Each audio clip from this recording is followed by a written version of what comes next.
Now, Saturday is Armistice Day.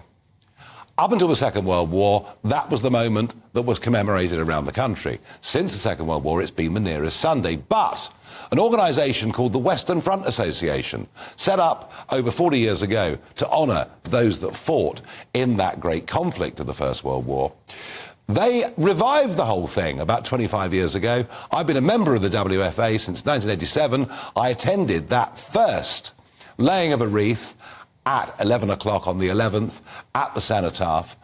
And I'm very pleased to say that Richard Hughes of the WFA joins me now. Now, Richard, as I say, I've been a long-standing member of the organisation. I've attended more than once your service on the 11th at the Cenotaph. But you feel that the pro-Palestine march should still go ahead? Well, good evening, Nigel. Thank you very much for inviting me on the programme. This is very difficult, isn't it? You've got some very, very challenging competing priorities here. As you will appreciate, as much as anyone, the Western Front Association supports the people who fought in the Great War to protect the democracy that we enjoy. So instinctively, our sense is that we want people to be able to demonstrate. And when you talked a few moments ago about a compromise, you know, whether people are moving or whether they're assembling, I mean, our hope is that the very, very important commemorative services that will be going on in London can go on undisturbed. And I think one of the great sadnesses of this week is that the reason why we have these services has been overshadowed by this political debate.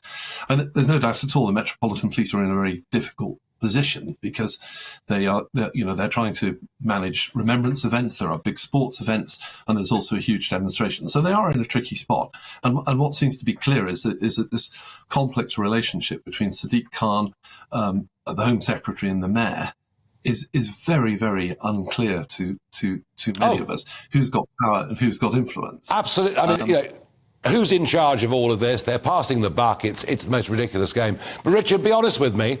You know, when the WFA turn up just before 11 o'clock on Saturday at the Cenotaph, they're going to do so this year with some degree of trepidation, aren't they? Yes. We would like to think that we were turning up at the Cenotaph on Saturday morning, as we've done for the last 40 years. And you can remember when this first started, there'd be a small handful of WFA members hanging on to the Cenotaph, trying not to get knocked over by the buses flying past.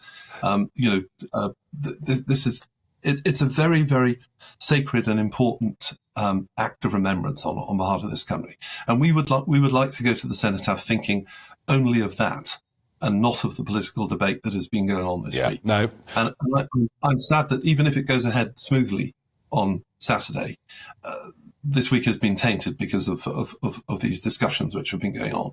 Sadly, Richard Hughes, I have to agree. I hope everything goes well on Saturday. I can't join you this year, but I will in future years, I promise. And thank you for joining us. You will all be welcome.